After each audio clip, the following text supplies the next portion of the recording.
سڵاوتان لێبوو ئەم کاتتان باش بەڕێزان لەگەڵتانین لە پانۆرامای ئەمشەو بۆ قسەکردن و گفتوگۆکردن لەسەر بابەتێکی دیکە جێگەی خۆشحاڵیە کە ئەمشەو لەگەڵ دوو لە بەڕێزان کە وەک میوان لەگەڵ من لە پانۆراما دەمەوێت لەسەر بابەتێک قسە بکەین کە تا ڕادەیەکی زۆر ئەمڕۆ ئومێد و هیوایەکی لە دڵی کۆمەڵانی خەڵکی کوردستاندا دروست کردووە ئەویش سەردانیکردنی وەفدی باڵا هەرێمی کوردستان کە پێگاتبوون لە سەرۆکی حکوومەت و جێگری سەرۆکی حکوومەت و وەزیری دارایی و هەندێک لە بەرپرسانی باڵای دیکەی حکوومەت بۆ گفتوگۆکردن لەگەڵ لایەنە سیاسیەکان و لایەنە حکوومیەکانی عێراق و بەغدا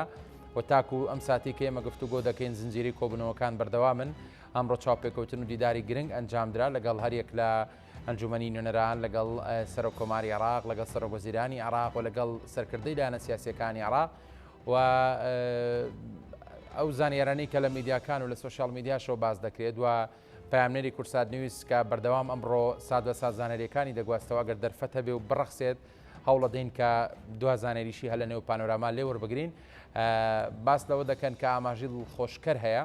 ئەگەر چی سەرۆک وەزیرانی حکوومەت هەرێمی کوردستان باسی لەوە کرد هیچ شتێک نادرچێنن تاوەکو کۆبوونەوەی هەفتەی داهاتووی ئەنجومەنی وەزیرانی حکوومەت هەرێمی کوردستان بەڵام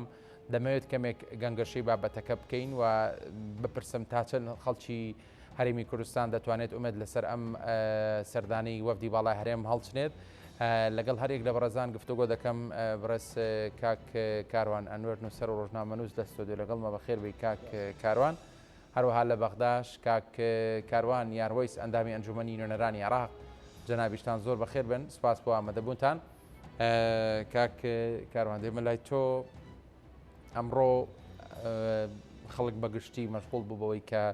بزانێت چه ئەنجامێکی دەبێت کۆبوونەوە کە ئەگەر چی تاوەکو ئێستا قسەیەکی فەرمی نییە لەوەی کە نەتیجەی و ئەنجامی دیدارەکان چی بووە بەڵام دەکرێت پێم بڵێ ئەم سەردانی ئەمڕۆ ئاماژەیەکی دڵخۆشکەرەیان وەرچەرخانێکی تازەیە لە دوای ئەو کۆبوونەوانی ڕابردووی نێوان بەغدا و هەرێم یارت باش سەرتیبیانمانونە بیت یاری بینەران باش دەستاوم بۆ کاکاروان یاروێز لە بەغداوە بێگومان کورت قسەیەکی هەیە ئەڵێ هەزار ساڵ دانیشتن لە ڕۆژێک شەڕ باشترە ئەنی ڕۆشتن و سەردانی وەفدەکە ڕاستە تاخیر هات دوا کەوت ئەجینا بەڵام ئێستا ئەگەر سێری بازار و سێری نرخی دۆلار و سێری گەشتبینی خەڵک بکەیت بێگومان ڕۆشتنی وەفتێکی باڵا بوو بەغدا ئەگەر چارەسەری سەرجەم کێشەکانیش نەکات بەڵام هەندێک لە کێشەکان کەمەکاتەوە ئەنی ئەبووە زۆر زووتر ئەم وەفدە باڵایە ڕۆشتنایە بۆ لە بەرەوەی کە سێرەکەی سیستەمی فیدرالی ژوایە بتەوێ نەتیوێ مرکز بڕیاردەرە ئەقالیم ئەوەی کە پێوترێت هەرێمەکان سەر بە مرکزەکان ئەمە وەگی هەنگاوی یەکەم هەنگاوی دووەم ئەم وەفدە ئەگەر زووتر بڕۆشتای باشتر بۆ نەڕۆشت ئەویان ئەکرێکا کاروان جواب باتەوە ئایا تەحزیرات لە بەغاوە نەکراوە چۆن بۆ چۆن نەبووە سێ ڕاگەیاندنی کوردی و خەڵکی شەقامی کوردستان چۆن لەمە ئەڕوانن یعنی پێشوی بێمە ستودیو بۆ لای تۆ هەروە چێکی سەری ئەم بەناو کەناڵەکانە کرد زۆری کەناڵەکان گەشتبینێکی باشیان هەیە بەڵێ بۆ سەردانەکە هەنێک لە کەناڵەکان ئەوەی کە هەناسی ئۆپۆزیسیۆنی هەیە بەنەوەیکی کە بیرەکاتەوە هەنێکیان ئەوەی کە ئەتوانم بڵێم زۆر ڕسمیات ئیش ناکەن بە ئارەزوی خۆیان هەناسە و شەنوکەویان کردو و گەز و جاوەکەیان بە پێی خۆیان پێواوە بەڵام بە شێوەیەکی گشتی ئەم وەفدە سەردانەکەی بۆ بەغدا ئەتوانم بڵێم بۆ جێبەجێکردنی ئەو هیوا ئەواتانە بوو کە خەڵکی هەرێمی کوردستان بەتایبەتی ئەم سێمانگی ڕابردوو کە هەفتا و ئەوەنە ڕۆژە خەڵک موچی وەرنەگرتووە وەفدەکە ئێستا هیوایەکی گەورە لە وەفدەکە چاوەڕوان نەکرێت کە بەو دانوستانانی کە هەیەە بەو سیاستە و بەو تەرتیباتی بۆ و بیرکردنەوە لۆجیکیانە و ئەوانی کە ئەوە زووتر بکرایە لەگەڵ سەرانی بەغدا ئەوەی کە ئەمڕۆ بینیان ئەتوانم بڵێم ئەقتابین لوتکەکانی دەسەڵاتی بەغا بوون کە بینیونیان و گەشتبینیش هەیە تا ئێستا ڕاستە لەوانەیە سەرجەم کێشەکان چارەسەر نەکرد چونکە تەراکماتی چەند ساڵێکی لە دوای ڕیفراندۆمەوە تاوەکو ئێستا کۆمەڵی کێشە کەڵەکە بوون یەک لەسەر یەک ناکرێت لە سەردانێکە هەمووی چارەسەر بکرێت بەڵام ئەکرێت خۆ ئەوەی کە وەکو بەنجی مەوزعەکەیە مەسەلەی موچەکە چارەسەرێکی بۆ بکرێت کە باز لەوە کراوە کە مانگی 1970 ئێتر ئایا بە قەرز بێبەرچوێتەوەکو سەری ساڵ لە 500 بکرێت بە 700 ملیار یعنی شتێکی باش باس کراوە باسکردنەکەی هەر خۆی لە خۆیان توانەوەی ئەو بەستەڵەکەیە کە ماوەیەکی زۆرە لێرە و لێ لە میدیای کوردی و میدیای عراقی شۆفێنیە هەنێک لە میدیاکان نەک میدیا ڕسمیەکانیان کە باز لەوە کرێت کە ئەم سزای ئەو بدا ئەو سزای ئەم بە بەغا سزای هەرێم هەولێر با هەولێری سزای نە ئەمە ئێستا ئێمە دانیشتوین ئەمە بوو بە ئەمری واقع ئەم وەفدەی کە چوونەتە بەغا ڕێیان لەم وتی واتەواتە گرتووە وەفدێکی باڵا سەرۆکی حکومەت جەبری سەرۆکی حکومەت لەگەڵ چەند وەزیرێک و چەند کەسێکی پسپۆر لە بوارەکەیە لە شاری بەغداد. بەغدا ئێستا تۆپەکە لە مەلعبی خۆیە. ئەگەر شتێک هەیە ئەگەر گلەیەک کێشەیەکی ئەتوانێت لەگەڵ وەفدەکەیە باسیکان نەک لە ڕێگەی میدیا و لە ڕێگەی ئەو میدیایانەوە کە زۆربەی بەداخۆڵم زۆربەی هەرە زۆری میدیاکان خەریکی خۆشکردنی ئاگری دووبەرەکی و ئاگری ناتەبایی دروستکردن ئەجینا ئەگەر بێتە سەر ڕاستی ئەوایە ئەرکی میدیا بەم شێوەیە نەبووایە کە ئەم چەند مانگی پێشوو بەڕاستی ینی کێشە بە هەڕەشی میدیایی چارەسەر ناکرێت کێشە بە دانیشتنی سەر مێز و گفتوگۆی لۆجیکی چارەسەرکرێت کە خەڵک سیاست ئەک بۆی لەسەر مێزی گفتوگۆ دەرەنجامی سیاستەکەی بەدەست بێنێتەوە چی بەدەستێنێتەوە ئەو بەدەستێنێتەوە کە خەڵک بەرژەوەندی خەڵک لەکوێ بێت بۆ جێبەجێکردنی بەرژەوەندەکانی خەڵک ئێستا بەرژەوەندی خەڵکی کوردستان بەرژەوەندی خەڵکی عێراق لەوەیە کە وەفدی باڵا لەگەڵ وەفدی باڵای حکوومەتی هەرێمی حکوومەتی عێراقی فدرال لە وەزارەتی نەوت و وەزارەتی دارایی و سەرانی حکوومەتی عێراقی بگەنە اتفاقی بگەنە ڕێکەوتنیە کە ئەو بەسەڵەکەیکم بچێتەوە دوو ئەو کێشە ئابوورانی کە بەڕاستی گەشتە ئاستی ترۆپ یعنی ئەوە نەیتر خەڵک ئێستا بایکۆتێ ئێستا من لە دەڤەری سەوز بە هیچ شێوەیە هیچ دایرەیەک هیچ فەرمانگەیە هیچ خەستەخانەیەک هیچ خوێندنگایەک زانکۆیەک نەکراوەتەوە کەواتە تو ئەمە ژیان گەشتە بنبەست بۆیە وەفدی هەرێمیش ئەبێت ئەو عینادیە ئەو ئەتوانم بڵێم ئەوەی کە لە میدیاکانە باسەکرێت لەم دانیشتنە ئەوە باز نەکەن و ئەگەر کاری میدیایش نەکرێت من بە شتێکی زۆر باشێزانم لێ دوان نەدرێت بۆ میدیاکان بەڵام لێرۆ باسی دەرەنجامەکەی بکرێت بەڵام بەو شێوەیە ناکە کار لە ڕوتی بیرکردنەوە کار لە ڕوتی دانیشتەکە بکە بیرت نەچێت سەرتیپ یەک لێ دوان بۆی هەیە کە دانیشتنی گفتوگۆیەک وەکو بینیوانە لە چەند ماوەی پێشوە هەڵوەشێنێتەوە زۆر باشە دەگەڕێم وڵات کاروان کاروانیاروایس قسەیەکی کاروانەوە ناچارم هەموو جارە لەگەڵ ناوی خۆتان ناوی باوکیشتان بڵم چکە هەردووکتان ناودار بنی شەڵا ناوتان کاروانە لەبەرەوە مەجبورم ئاوابانتان بکەم کاروانیاروایس کاروان باسی لەوە کرد ینی پرسیارەکەی ئاڕاستی تۆ کرد بۆ چی هاتنی ئەم وەفدە دواکەوتانی دەکرا پێشتر ئەم وەفدە باڵای هەرێمی کوردستان بچێتە بەغدا ینی ئەتوانی وەڵامی ئەوم بدەیتەوە وەڵێ زۆر سپاس بۆی ئەوەی بەڕێز ڕێزمەیە بۆ کاک ئەنوەر کاروان ئەنوەر هاوڕێی عەزیزمان لە ڕاستیە ئایا وەفدە بۆ درەنگ هات یاخود بۆ ئەبوو زووتر بێ خۆ لە ڕاستیە هەفتەی ڕابردوو یعنی دەرکەوت کە گفتوگۆکان لە نێوان وەفدی تەکنیکی حکوومەتی هەرێم و حکوومەتی عێراق گەیشتنەتە بنبەست چونکە کێشەکان لە کۆبوونەوەکانەوە هاتە سەر وەڵام و وەڵامکاری و تەبێژەکانی هەردوو حکوومەت و کە هاتە ناو پەرلەمانیش بە هەمان شێوە یعنی بوو بە تۆمەت بەخشینەوە وەڵامدانەوە باشترین چارەسەر لە ڕاستیە چونکە ئەم کێشەیە زیاتر کێشەیەکی سیاسیە و ناوڕۆکی ئەم کێشەیەکی سیاسیە ئێمە پێشتریش وتومانە ئەو ژمارانەی باسە کرێوە ئەو سلفانەی باسە کرێوە ئەو بڕووبیان وە مالی و حساباتیانەی کە باسە کرێ لە ڕاستیە دیوی دەرەوەی کێشەکەن دیوی ناوەی کێشەکە کێشەیەکی سیاسیە و بۆ چارەسەرکردنی تعبیەی سیاسی زەمینەسازی سیاسی ئەوێ لەگەڵ لایەنە سیاسیە سەرەکیەکانی عێراق و بە تایبەتی ئێمە وەکو یەکێتی و پارتی دوو هێزی کاریگەر و گەورەی بەشدارین لە هاوپەیمانەتی ئیدارەی دەوڵەت و لە هەمان کاتیشە دوو هێزی سەرەکی بەشدارین لە کابینەکەی بەڕێز سوودانی و ئێمە تووشی جۆرەێک لە حراجی بووین یعنی لەم کابینەی بەڕێز سوودانی بەشداری کارا و سەرەکین و لە هەرێمی کوردستانیش پێکێنەری سەرەکی حکوومەتین و ئەم دۆخەی کە دروست بووە فشارێکی زۆری لەسەر حکوومەتی هەرێمی کوردستان و لەسەر هێز و لایەنە سیاسەکانی کوردستان و لەسەر ئێمەش وەکو نوێنەرانی کورد لە بەغا دروست کردووە پێویستی بەوەیە کە بە گفتوگۆی سیاسی چارەسەر کرێت لە ڕاستیە هاتنی وەفدەکە لە تەوقیتێکی باشا بوو و لە هەمووشی باشتر ئەم جارە وەفدێکی چۆنەڵی هاوبەش بوو و هەم سەرۆکی حکوومەت و جێگری سەرۆکی حکوومەت و پێکێنەرە سەرەکیەکانی حکوومەتی هەرێمی کوردستانی تیا بوو چونکە پێشتر وەفدەکان تەنها باوەڵێن وەفدی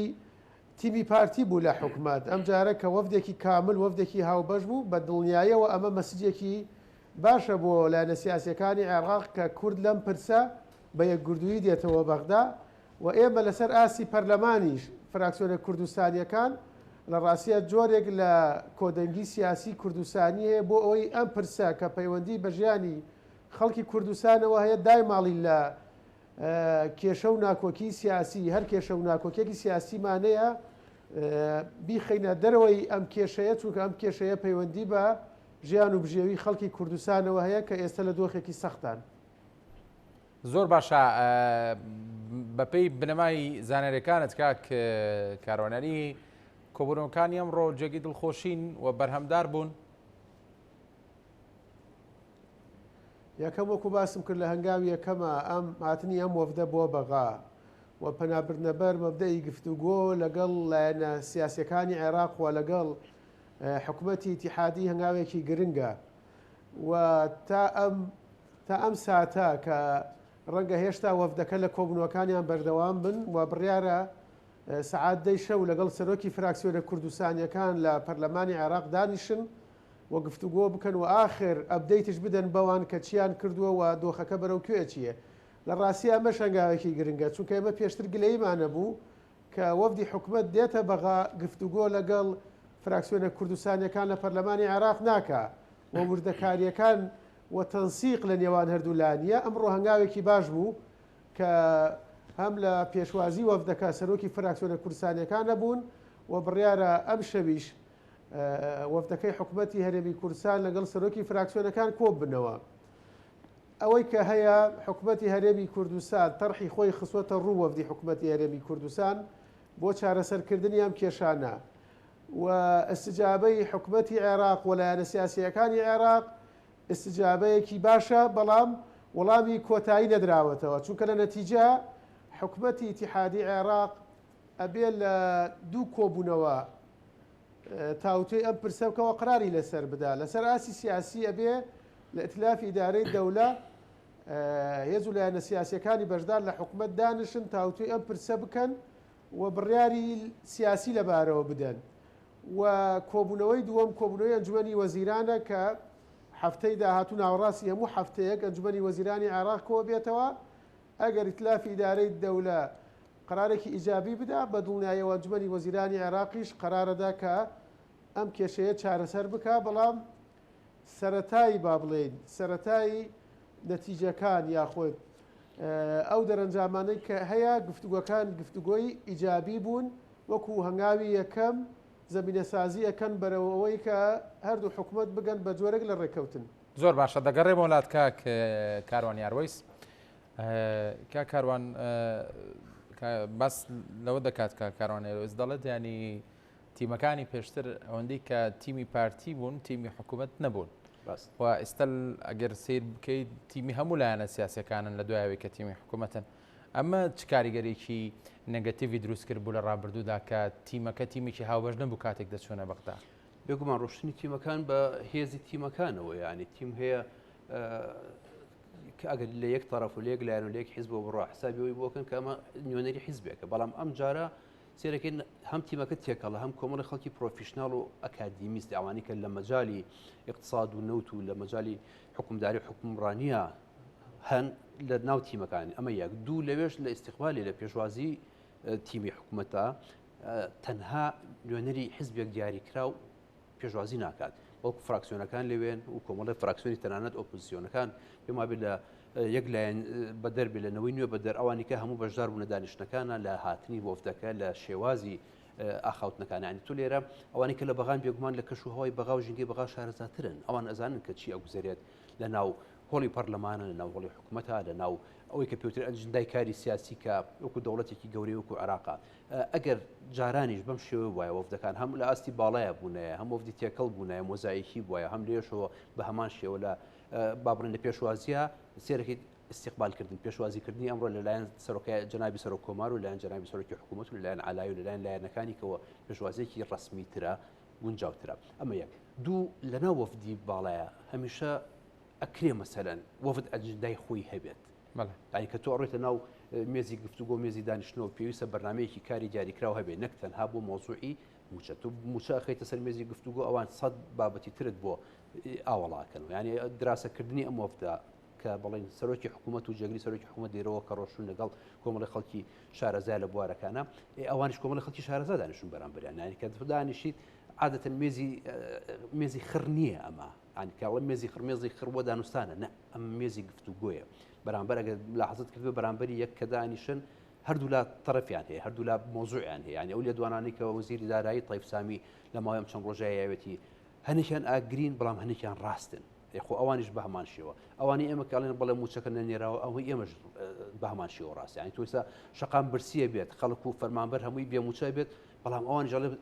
بەرامبەر ئەوە کۆمەڵە خاڵی کە هەیە کەواتە تۆ لێرە نردنی وەفد تەنها وەفد نییە نردنی وەفد بۆ ئەوەیە نیەتێکت هەبێ کە ئێمە ئەکرێ ئەم وەفدانە بڕات لێوێ بەدەستی بەتاڵ نەگەڕێتەوە ئێستا ڕۆژی یەکشەمە پێم وایە بدانیشتنی کە ئەکەن کە قەرار بوو سێشەمە لەگەڵ سەرۆکی حکوومەتی عێراق دانیشت بکە بەڵام پێم وایە بۆ ئەمریکا ئەڕوا بۆ سەفەرێکی هەیە یەکشەمە یەکتر ئەبینەوە لە ماوەی ئەم یەک دوو ڕۆژەیە ئەو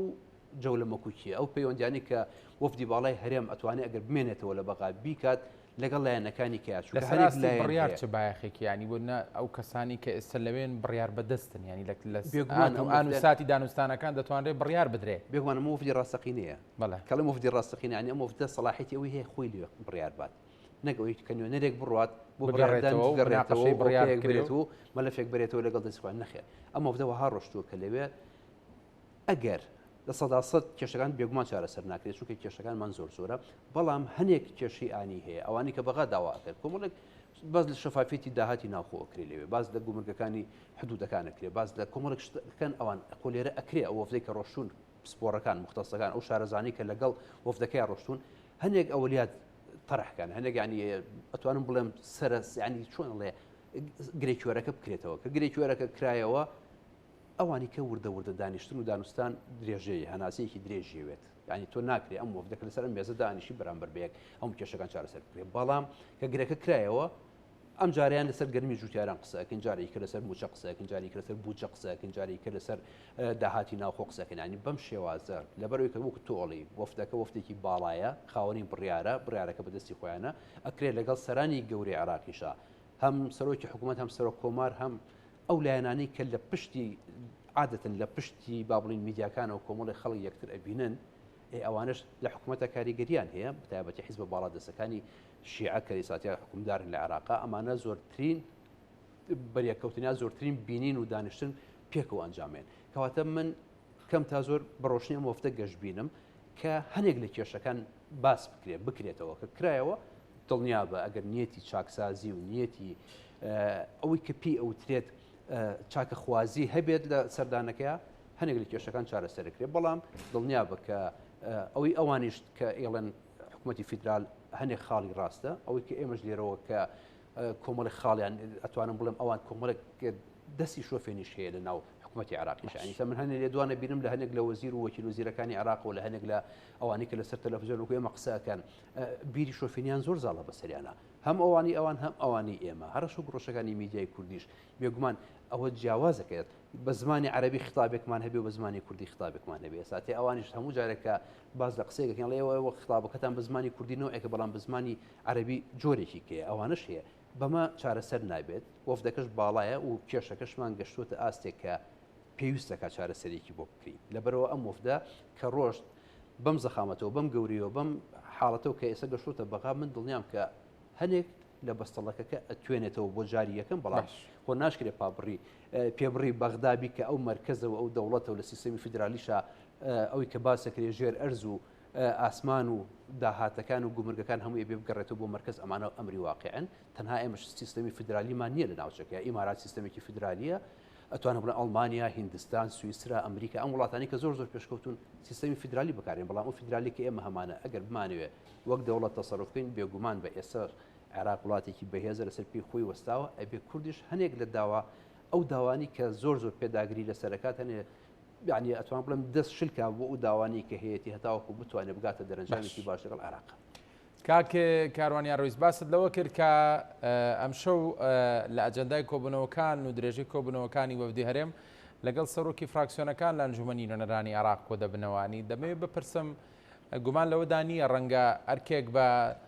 پەرلەمانتارانی کورد بسپێنیان دوا ئەبدەیتی کۆبوونەوەکان بە ئێوە بڵێنەوەکو ئەندامانی ئەنجومەنی نوێنەران ئایا لە هەفتەکانی داهاتوو لە کۆبوونەوەکانی داهاتوی ئەنجومەنی نوێنەرانی عێراقی تر ئێوەش دەبێت بەڕاستی هیمەتێکی لێ بکەن قۆڵێکی لێ هەڵمانن بە زمانە کوردیەکەی ئەنی زانیاری هەیە لەوەی کە هەوڵتاندا و لۆبی دروستکەن دەنگ کۆبکەنەوە بۆ ئەوەی کە ئەم گۆشەگیرکردنەی هەرێمی کوردستان ئیتر بەس بێت. پێ دوایە لە هەفتەکانی داهاتوو لە ئەنجومەنی نوێنەرانی شانی پێشاتی تازە دەبینین سەبارەت بەم بارودۆخە؟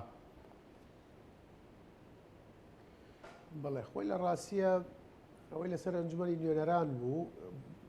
قانونی موازنەی تێپەڕان ئەوەی کە ئێستا وە لە ڕابردوودا هەبوو کێشەی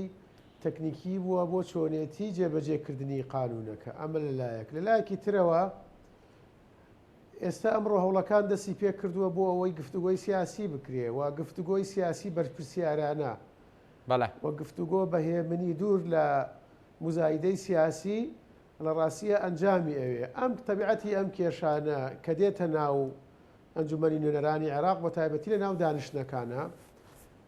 بە تایبەتی ئەو دانیشتانەی کە بەبێ هیچ ڕاستپاردە و هیچ بڕیارێک کۆتایی پێدێەوە تەنها قسەکردنە بەڕاستی کێشەکان قوڵەکاتەوە چونکە عادەتەن بەکارهێنرێ بۆ جۆرێک لە مزایدەی سیاسی و بە تایبەتی بۆ مخاتبەکردنی دەنگدەران لەلایەن سوسیال میدیاوە کە ئەمە کێشەکان قوڵەکە و زەمینە ناسازێنیە بۆ تێگەیشتنی هاوبەش بۆ ڕێککەوتن چونکە ئێمە لە ناو ئەنجومەنی نوێنەران بیرمان نەچێ جگە لە فراکسیۆنە کوردستانیەکان و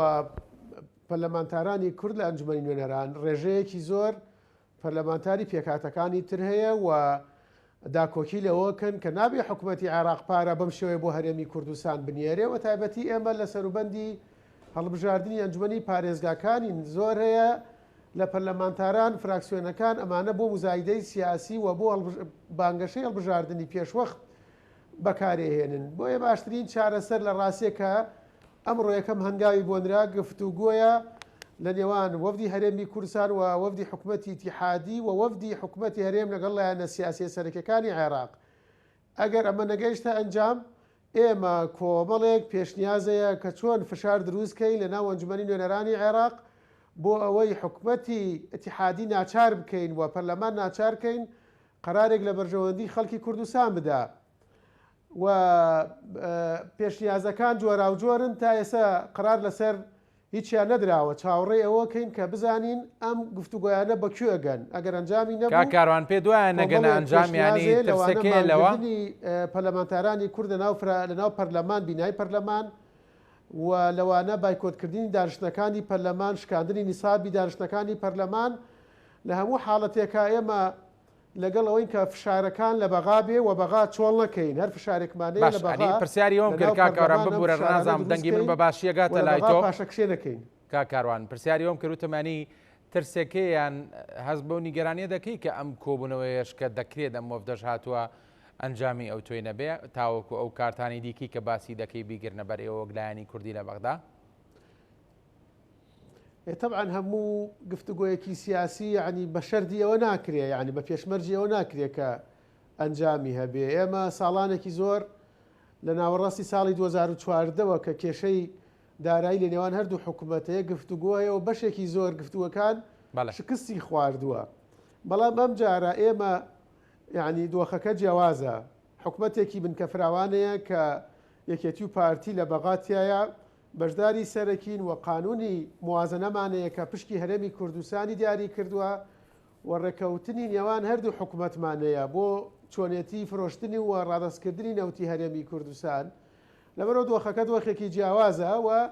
زەمینە هەیە بۆ ڕێکەوتن بەڵام گریمان لەم قۆناغا نەگەشتینە ڕێکەوتن لەگەڵ حکوومەتی عێراقا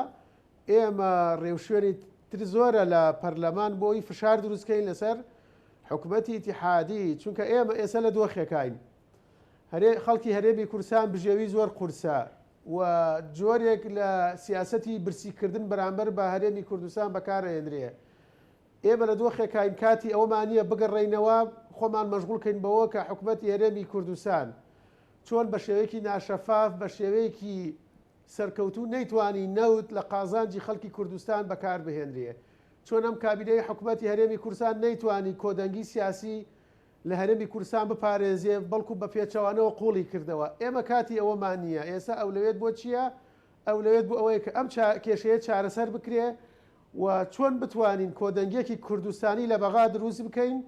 بۆ ئەوەی ئەم کێشەیە چارەسەر بکرێ و معاشی خەڵکی کوردستان لە ماوەیەکی نزیکە بنێردرێ و هیوادارین پند لەم کێشانە وەربگیرێ، پند لەم دۆخە قورسەی هەرێمی کوردستان، پند لەم تنگانایی حکوومەتی هەرێمی کوردستان وەربگرێ کە تایەتی بکرێ بە دەرزێک کە حکوومەتی هەرێمی کوردستان لایەنە سیاسەکانی حکوومەتی هەرێمی کوردستان بەخۆیانە بچنەوە بکەن بە حەتەیەک بیکەن بە خاڵێکی وەرچەرخان لە دروستکردنی یەک ڕێزی نیشتیمانی چارەسەرکردنی کێشە سیاسیەکان لە ناوخۆی هەرێمی کوردستان. چونکە بە دیاریکراوی ئێمە نا لایەنە سیاسیەکان نا، ئێستا خەڵکی کوردستان معاشخۆری خەڵکی کوردستان باجی ناتەبایی و باجی قوڵبوونەوەی کێشە سیاسیەکانی نێوان یەکێتی و پارتی و کێشە سیاسەکانی تری هەرێمی کوردستانەدا بزەبت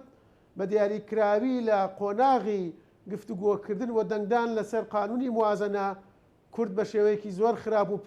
پەرتەوازە هاتە ناو ئەم پرسەوە، بۆیە ئێستا دەرئەنجامەکانی و باجەکانی وەرەگرێتەوە. لەبەرەوە حکوومەتی هەرێمی کوردستان ئەمڕۆ کە بە وەفدێکی یەکگردوو هاتە بەغا مەسجێکی بەقەوتری گەیان کە کورد لەسەر ئەم کەیسە یەکدەنگە و ئێمە لە پەرلەمانتارانی کورد فراکسیۆنە کوردستانەکان یەکدەنگین.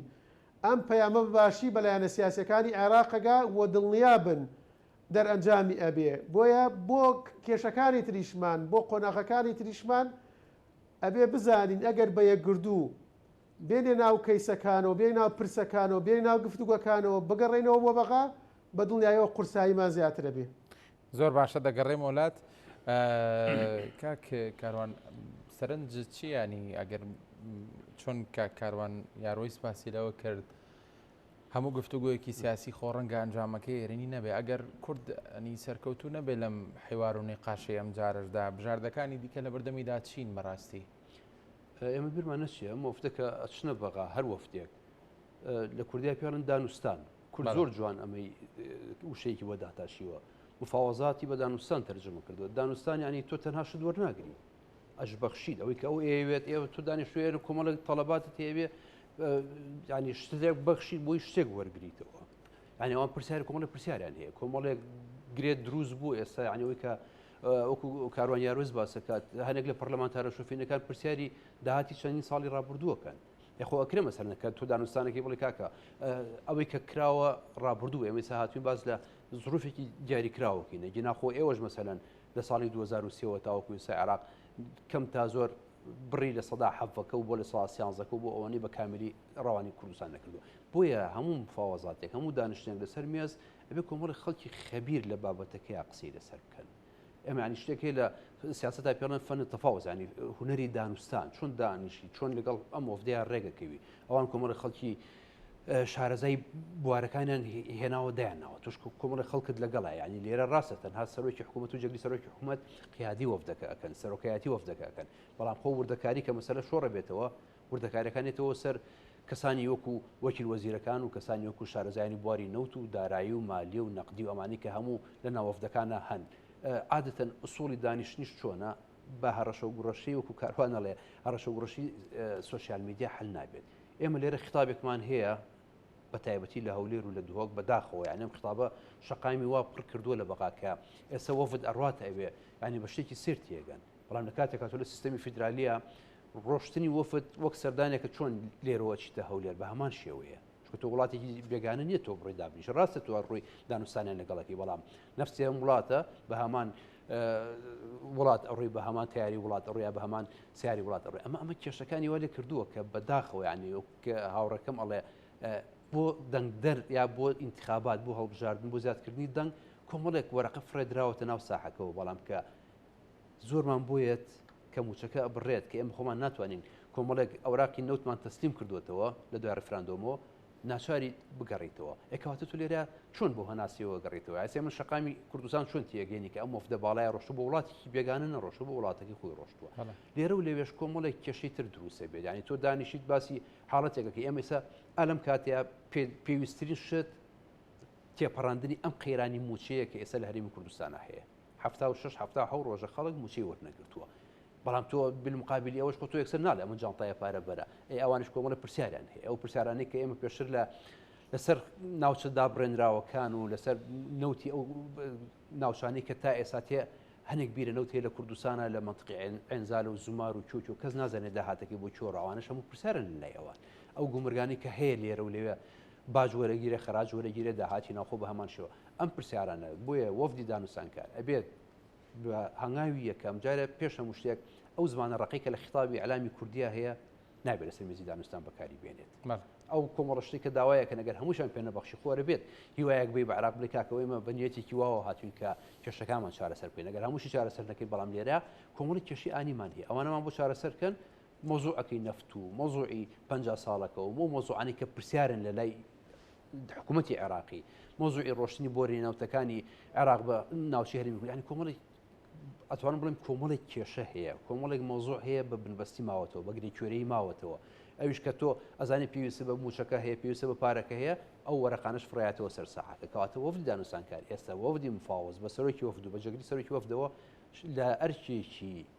پاشە ڕۆژی زۆر قورسان ئەم جارە چونکە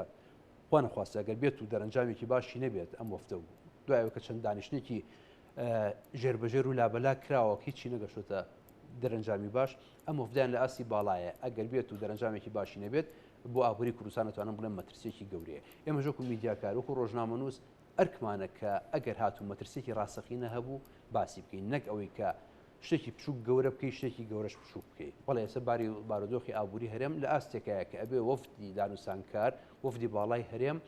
هەنێک لە تەلەباتەکانی هەنێک لە داواکاری قورسەکانی هەنێک داواکاری سەختەکانی بێتە خوارەوە یعنی ئێمە سەر ڕاستە لە بینی 500 میلیارد بۆ 700 میلیارد ئەتوانم بڵێم بەنسبەت وڵاتێکی نەوتی گەورەی وەکو عێراقەوە بڕێکی زۆر نییە 200 میلیارد تو دانیشتن مفاوزاتی لەسەر بکەی بەڵام ئەم لەم کاتەیە هەر شوێنێک بێتە وەکو سەری ساڵی ئەم ساڵ کە اتفاقەکە وایە 3 مانگ مەعاش بە 700 میلیارد بدرێ و بە داهاتی ناوخۆ تەواو بکرێت ئەمە ئەتوانم بڵێن داوایە کە ئەگەر بێت و فەنی تەفاوز و هونەری دانوستان و هونەری لێگەیشتنەکە بەخۆت بێت بتوانین ئەتوانین قەنەعەت بە حکوومەتی عێراق بکە وەفتەکە کە هیچ نەبێت ئەم ئەزمەیەم قێرانە تێپەڕێنێ و فەرمانبەر و مامۆسا و پزیشک و با بڵین چین و توێژەکان بگەڕێنەوە سەر کار و پیشی خۆیان بایکۆتەکە بشێت ئەو کاتێ ئەمە ئەتوانین کە هەنێک لە داواکاریەکانی ئەوان جێبەجێ بکەین چونکە تۆ نابێت تو بەس داوا بکەیت و هیچ نەبەخشی ئەویش داوای لە تۆ هەیە ئەمە ئەتوانم بڵێم ئەمە کێشەیەکی ئەزەلیە لەوەتی دانیشتن هەیە لە ڕۆمەکان و بۆ گرێکەکان لەسەر مێزی مفاوەزات کێشەکان حەل بکرێ باشترە هەتاوەکوەوەی کە بڕاتە ناو فەیسبوک و تۆڕە کۆمەڵایەتەکان و لەو سەرۆ بەدەستی بەتاڵ لە هەموو شتەکانەوەی دەرچێت باش کاک کاروانیار وەیس ئەوەی کە ئێستا دەیبینین و هەستی پێ دەکرێت وەک کاروان ئەنوریش باسی کە بارودۆخەکە زۆر خراپە نەک خراپە زۆر خراپەوە کاتیش لە بەردەستدا نەماوە خەڵک گوزەرانی باش نییە موچە نییە سێکتەری ژیان وەستاوە هەموو شتێک ڕۆستاوانی لە هەمووی گرنگتر پرۆسەی خوێندنەکە وەستاوانی ئەم دۆخە پێویستی بە بڕیاری خێرا هەیە ئەگەر کاریگەریەکانی ئەم دانیشتن و چاوپێکەوتن و کۆبوونەوەی ئەمڕۆ پۆزتیڤ بن چاوەڕێ دەکەین لە هەفتای داهاتوو لە سەرەتای هەفتەی داهاتوو مژدەیەکی خۆش هەبێ بۆ خەڵکی هەرێمی کوردستان بەڵێ خۆی ئەم کێشەیە محکومە بە چارەسەرکردن لە ڕاستیە وەکو باسم کرد کۆمەڵێ قۆناغی بڕیوە یەکەم قانونی موازنەمانێت دووەم ئیتیفاقی هەردوو حکوومەتمانەیە و ئەم حکوومەتە کە دروست کراوە ئیتلافی ئیدارەی دەورە وەکو گەورەترین کوتلەی پەرلەمانی دروست کراوە یەکێتی پارتی بە ڕێککەوتنەوە چوونەتە ناو ئەم حکوومەتە ناو ئیتلافی ئیدارەی دەورە کارنامەی کابینەکەی بەڕێز محەممەد شیع سوودانیمانەیە کە لە پەرلەمان دەنگی بۆ دراوە لەبەرەوە ئەم کێشەیە لە هەموو حاڵەتەکانە محکومە بە چارەسەرکردن بەڵام پرسیارەکەی جەنابتە ئایا لە ڕووی کاتەوە چارەسەرکردنی ئەم کێشانە لەوە زیاتر بخایەنێ دۆخی خەڵکی هەرێمی کوردستان خراپترە بێەوە پێویستی بەوەی لە ڕاستیە وەکو باسم کرد قەرارێکی سیاسی بە پەلە بدرێ بە ناوی قەر سلفا چۆن پارە بۆ هەرێمی کوردستانە نەدرێ ئەم کێشەیە چارەسەر بکرێ چکە بەڕاستی کارەوە من لێ ناشارمەوە خەڵک ینی خەڵک بۆ بە قسەیەکی باو لە ناو خەڵکاڵێەوە گەرمانگی حوتیشیان بۆ ناردین خۆی هەشت و نۆچی بکەین ینی خەڵک کێشەکەوەی هەر ئەنی برینەکەی بە یەک مانگ موچە تیمار نابێ ینی ئێوە گرنتی ئەو مانگانی داهاتوو ژوەر بگرێ ئەگەر گەیشتە ڕێکەوتن تەمانە بێ ڕێکەوتنێکی کۆنکریتی بکرێەوە بۆ ماگانەی کە ڕۆیشتووە و بۆ ماگانەی داهاتووش کە ئێمە هەیمانە چونکە ئەم قانونی موازنە بۆ 3 ساڵات بۆ تا کۆتایی ئەم خولەی حکوومەت و ئەم خولەی پەرلەمانی عێراقا ئەگە گەیشتن بە ڕێکەوتنێکی کۆنکریتی بەدڵنیایەوە ئەم کێشەیە چارەسەرە بێ چونکە ئەوەی کە کێشەی هەرە گەورە بوو گرێگەورەکە بوو دۆسیەی فرۆشتنی نەوت بوو حکوومەتی هەرێمی کوردستان دوای قراری محکمەی پاریس و دوای قراری محکمەی ئیتیحادی دەستبەرداری بووە لەگەڵ حکوومەتەکەی بەڕێز سوودانی ڕێکەوتنی کردووە و ئێستا تا ڕادەیەکیش کێشەی هەناردەی نەوتی هەرێمی کوردستان نەماوە چونکە کۆمپانیای سۆمەوەتوانێ ئەو 400,000 بەرمیلەی کە ماڭانە پێویستە حکوومەتی هەرێمی کوردستان بینێرێ ئەتوانێ ئەو ڕۆژانە بەکاری بێنێتەوە لە بەکارێنانی ناوخۆڵە پاڵاوگە ناخۆیەکانە لەبەرەوە ئێستا ئێمە پێویستمان بە قەراری سیاسیە دۆخی عێراق بناسمە ناوردەکاریەوە هیوادارم مەسجەکەم باش بگا دۆخی عێراق هەر هاوکێشەیەکی سیاسی لە عێراق محکومە بە کۆمەڵێ هاوکێشەی سیاسی ئیقلیمی کە ئەم هاوکێشانەی تر چارەسەر بوون بە ئاسانی کێشەکانی تر هاوکێشەکانی تری ناوخۆی عێراق چارەسەرە بن و بە تایبەتی ئەم ماوەیە جۆرێک لە گفتوگۆ لە نێوان حکوومەتی هەرێمی کوردستان لایەنە سیاسەکانی حکوومەتی هەرێمی کوردستان لەگەڵ وڵاتانی اقلیمی لەسەر مەلەفی ئاسایشی سنوورەکان هەبوو لەبەرەوە ئەمە جۆرێک لە ڕێکەوتن هەبوو ئەمە زەمینە سازیەک ڕەخسێنێ بوو ئەوەی گرێکوێرەکان لە هاوکێشە سیاسیەکانی ناوخۆی عێراقیش لە بەغا بکرێتەوە. کەواتەیانی وەک دوا پرسیار بۆ جەنابە کاک کاروانی عەرەبیستانی چۆن دەڵێیت محکومە بە چارەسەر ئەم کێشەیە دەشبێت دیانی چارەسەر ببێت ئەنی پەیامت چییە بەوەی کە ئەم سەرکردە سیاسیانەی کورد و ئەم پارتە سیاسیانەی کورد لە هەرێمی کوردستان جارێکی تر ئەو بۆشایە نەهێڵنەوەیان ئەو بۆشایە بەجێ نەهێڵن بۆ خەڵکی دیکە و بۆ لایەنە سیاسیەکانی عێراق بۆی کە وەک جۆرێک لە جۆرەکان ئیستیغلالی بکەن بۆ گۆشەگیرکردنی هەرێمی کوردستان. خۆی بەهێزترین کارتی سیاسی دەستی کورد لە عێراقا نەنەود بووە و نە پارە بووە نەشتی تر بووە بەڵکو یەکڕیزی بووە یەکڕیزی یەکێتی و پارتی و لایەنە سیاسیەکانی کوردستان بۆ بەداخەوە ئەمە بەردەوام ئەمە کێشەمانە بووە بە تایبەتی پارتی وەکو هێزی پێکێنەری حکومەت وەکوکەوەی کە سەرۆکی حکومەت و بەشی زۆری جونگەکانی حکومەت دەسەڵات لای ئەوە ئەبوو باشتر لەم کەیسە لەم پرسە بێتە پێشەوە زەمینە بڕەخسێنێ بۆ دروستکردنی هاودەنگی نیشتیمانی و یەکڕیزی نیشتیمانی هیوادارین پند لەم قۆناغە و لەم تنگانەیە وەربگرێ کە هەرێمی کوردستان حکوومەتی هەرێمی کوردستان تووشی بووە بڕواکەن هەر کاتی ئێمە لە هەرێمی کوردستان یەکگردووە بین لە بەغاش مووقفمان بەهێزترە بێ و ئێمەش مووقفمان بەهێزترە بێ بە پێچەوانەوە هەر کاتێک لە هەرێمی کوردستان کێشەکانمان قوڵە بێتەوە ئێمەش تووشی حراجێ بین لە ناو پەرلەمانی عێراق لە پرۆسەی سیاسی لە عێراق هەر هێزێکی عێراقی کە پاڵپشتی پارتی ئەکا دژی ئێمە یاخود پاڵپشتی ئێمەکە دژی پارتی یا لایەنێکی سیاسی تر بەڕاستی لە دڵسۆزیانەوە نییە بۆ ئێمە بەڵکو لەو ڕوانگەوەیە کە کێشەکانی هەرێمی کوردستان قوڵتر بکەنەوە وەزعمان بگا بەما کە مووقفمان حراج بێ و مووقفمان لە بەغا زەعیف بێ نەتوانین بەباشیدا کۆکی لە مافەڕەوەکانی خەڵکی کوردستان بکەین. زۆر باشە سپاس کاک کاروان بۆ سەرنجەکانی کاک کاروان نەردووە قسەش بۆ جەناب بدەیانی هەرە و سەرنجەی کە کاروانی عەرەبیست دەکەمە هەوێنی پرسیارەکەمانی دەڵێت ئەم کێشانە محکومن بە چارەسەر دەبێت چارەسەریش بکرێن و دوای هەموو ناکوچەکانیش بینیشمان ینی یەکێتی و پارتی و لایەنەکانی دیکەش ئەمڕۆ پێکەوە چوونە بەغدا کەواتە ئیتر ئەمە دەبێت ببێتە دەرس و پندێک بۆ داهاتووی سیاسی و ئایندەی سیاسی ئەم هەرێمی کوردستانە بۆ حیوار و جەدەل لەگەڵ بەغدا قسەی تۆ چییە لەوەی کە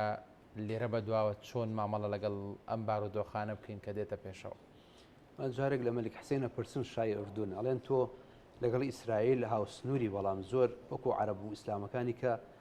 تۆ مەسەلا نەتوانم بڵێم دژایەتەکە و نەگرتووە زان جوابەکەی چییە؟ لە منەوێ سوال بۆ میلەتەکەی خۆم بکەم کە من میلەتەکەم برسی بوو دژایەتی دەوڵەتی ترم بۆ چییە؟ ئەنوور سادات بە هەمان شێوە لە معاهدی کام دێڤدایە دەگەڵ ئیسرائیلەکانە تەطبیع دروستەکات اقتصادی میسر لە 100% گۆڕانکاری بەسەرایە ئێمەش ئەگەر بمانەوێ مەسەلا میلەتمان برسینە بێ ئێمە کۆمان وڵاتێکی فەقیر نین هەرێمی کوردستان وڵاتێکی فەقیر نییە بەڵام کۆمەڵێک سیاسەتی چۆتمان بەکارهێناوە کۆمەڵێک ناشەفافێتمان لە داهات و لە خەرجی و لە نەوت و لە هەڵسوکەوت و لە خۆ بەزلزانین و لە نەخێنەوەی بەرامبەر و لە کۆمەڵێک خاڵمان کردو ئێستەوە دەرەنجامەکەی دەرەکەوێت ینی بۆچی تۆ نەتوانیت بە وەفدێکی باڵا بڕۆیتە بەقە ینی کێشەکە چییە؟ دوایەوە ئەم خۆ تاگڕەوی لە سیاستکردنا دەرەنجامەکەی ئەوەیە کە ئێمە خاوەنی زیاتر لە 35 ملیارد دلار قەرزین يعني ئەمە وڵاتێکی ئەوەنە گەورە نین ئەمە 100 ملیۆن نفوسمان هەیە نەتوانین بەخێویکەین 5 ملیۆن بۆ 6 ملیۆن نفوسمان هەیە بەڵام 35 ملیار قرس لە دەرەنجامی چی لە دەرەنجامی ئەو سیاسەتە غەڵەتی کە بەکارمان هێناوە من هیوادارم هەم ئەم کابینەیە هەم ئەو کابینانی کە دوای ئێستەوەیان پند لە کابینەکانی پێشوش وەرگرن کە بزانن خۆ بەزانین یان نەخوێندنەوە یان ئەوەی کە خۆت تاگڕەوانە ڕەفتار بکەیت ئەمە دەرەنجام بکەیت ئەبی بەژێر هەرسی قەرزەوە و اینجا ئەوەشی کە تۆ پێداڵی دوژمن و مفلیسە اینجا بێ بڕۆیتەوە خانەکەی ئەو دانیشی داوای ڕێکەوتن و داوای ئاشبوونەوەی لەگەڵ پێوێت تۆ داواکە بۆ لە بەروی تۆ یەکەم قەرزاریت دووەم دەوڵەت نیسیان تۆ خۆت ئیمزات کردووە ینی کۆمەڵی اتفاقی هەیە ئێمە ئیمزامان کردو لەسەر مۆزوعی نەوت ئەگەر بە شەفافی نەدرێتەوە بەردەستی ئەوان ئەوەی کە سۆمۆ ئەبێت کە نەوتی هەرێمی کوردستان بفرۆشێت و بێنێت و داهاتێکی بخاتەوە ڕقەمی حساب بۆ جێبەجێ ناکەن یعنی تۆ ناکرێت لەگەڵ ئەوانیش بیت و دژی ئەوانیش بێت ئەوەی خۆم بۆ خۆم ئەوەی عراقیش ئەخۆم نەخێت ئەمە نەماوە ئێستا عراق وڵاتێکی بەهێز ئەمە دەیان جار لە پێش ئەوەی کە عراق بکرێتەوە سەرپی خۆی لە کاتی شەڕی داعش ئەوتومانە ئەبێ کورد سوود لە کێکی دوای شەڕی داعش بکات لە کێکەکە شەریک بێت نەکێکەکە بە دیارچاویەوە بخۆن 1600 شەیدمان لە شەڕی داعش هەیە بەڵام بەداخەوە سیاسەتی چەوتی کوردانە یان با بڕین هەرێمانە یان با بڕین حکوومەت کارێکی وای نەکرد کە بتوانین سپێنێکە لەگەڵ عێراقا بتوانین هاوبەشی کێکەکە بین عراق وڵاتێکە احتیاطی نەوتی یەکەم سێم چوارم دەوڵەت لە عێراق لە دنیاکە احتیاطی نەوتی بێ غازێکی زۆر لە کوردستانە هەیە ئاوێکی باش زەویەکی باش بەڵام سێرەکەیت 76 ڕۆژ 77 ڕۆژە فەرمابەر موچی وەرنەگرتووە کەواتە سیاستمان نەکردووە بەداخەوە بەڵامی ترەمە دەرسێکی زۆر باشە ڕۆشنەوە بۆ بەغا لە تاران و ئەنقەرە باشترە ئەمە هەمووی سەلمێنراوە ئەنقەرە تاقی کرایەوە لە ڕفراندۆمەکەیە ئەتوانم بڵێم تارانیش بە هەمان شێوە ئەو دڵسۆزی نییە بۆ شعبێکە خۆی بەخاوەنی بزانێت بەڵام بەچی بەخاوەنی بەشێکی بزانێت سێ ماوەت و سەرەوەی کە ئەکرێت سیاست بکەیت وەک مالیزیا وەک ئەندەنوسیا وەک سنگافۆرەوەکە وڵاتانی کە پێیان وڵاتە پڵنگەکان لە هیچەوە تەنها بە عەقڵێکی زیرەکانی کارێزمایەکیان بوون بە وڵاتانی کە ئێساتێت گەورەترین وڵاتن بەرازیل 200 ملیۆن نفوسی هەیە یەکێکە لە وڵاتانی کە تەحەدای دنیاکە هیندستانەوە تا پێڵێن تەنینی خەوتوسە هەڵەسێ لە خەو ینی بە ئەو هەموو مەشاکلانی کە ئەی ئێمە بۆ نەتوانین بە 6 ملیۆن کەسەوە بەو هەموو سەرۆت و سامان و کەواتە خەلەلێکی گەورەمان هەیە لە بەردەوامی ژیانی سیاسیمانە خەلەلێکی گەورە هەیە خەلەلەکە کاروان هەنێک ئیشارەتی پیا کە ناتەبایی ناو ماڵی کوردیە ئەمە یەک دوو نەخوێندنەوەی بەرامبەرەکەتە تۆ ئەگەر حساب بۆ عراق نەکی تۆ دوێنێ بدراوسێت زانیەوە و پاسپۆرتەکەی بدڕێنیت و قسەی پێ بڵیت و هەڕەشی لێ بکەیت ئەی ئەمڕۆ چۆن نەتوانین مەسەرەن بەو هەناسیەوە بەڵام ئەگەر بتوانانی سیاست بکەیت ئەنوەر سادات چۆن تەطبیعی لەگەڵ ئیسرائیل کردو کە ئیسرائیل دوژمنی ئیسلام و دوژمنی عەرەبەکانیشە بۆ لەبەرەوەی کە پێویستێتی شعبەکەی برسیەتی مەلک حسین عەرەبی قوح یعنی ترەوە ناو کرۆکی عەرەب ئەوانن ئێوە کە بڵێم شعبەکەم برسی بێت میلەتەکەم برسی بێت سوالی بۆکەم کەواتە حکوومەت هێرەمیش بێ سوال بکات بەڵام ئەو سواڵە نابڕە قەرزێکی زۆر وەرگێت و ملیارات سەفتەکە کەسیش نەزانێت داهاتێکی بەچی وەرگیراوە بەچی خەرجکراوە ئەمە ئەو ناشەفافەتەیە دەرەنجامەکەی گەشتەمەی کە ئێستا باشە پێشوەی تیرەکە لە کەوانەکە دەرچێت گەشتێتەوە قەناعەتی کە ئەگەر کورد یەک باڵ و یەک دەست و یەک قسە بێت زیاتر گوێ لێ گیرێت هەر ئەوەی کە زیاتر گوێ لێ بگیرێت ئەکرێت کە گرێکوێرەکان وردە بکرێتەوە وردە ئەوەی کە خەڵک پێویستێتی ئەوەی کە خەڵک بووی ئەژی چووکە ژیان بەڕاستی ینی ژیانی تاکی کورد بەراورد بە خەڵکی کە زۆر خۆش گوزەران نین ئێمە بەڵام لەخوا بەزایبێ ئەمانەکە هەیە هەنێک کۆمەڵێک هەنێک شتی باش هەیە لێرەیە کە ئەکرێت ئەگەر هات و بارە ئابوووریەکەش چاک بێت ئەتوانین وەکو میلەتێکی سەربەخۆ و ئازاد بژین بەڵام بە ئەو ڕەفتارانە ناکە پێشتر کردومانە زۆر سپاس بۆ بەڕێز کاروانە نووسەر ڕۆژنامەنووس لەگەڵمان بووی لە ستۆدیۆ سپاس کاک کاروان یاروەیس ئەندامی ئەنجومەنی نوێنەرانی عێراق لە بەغداوە لەگەڵمان بووی سپاس بۆ وەڵامی پرسیارەکانی مە بەخێر بێن بەڕێزان سپاس بۆ ئێوەش کە تا ئێستا بینەری پانۆراما بوون هەر شاد و بەختەوەر بن.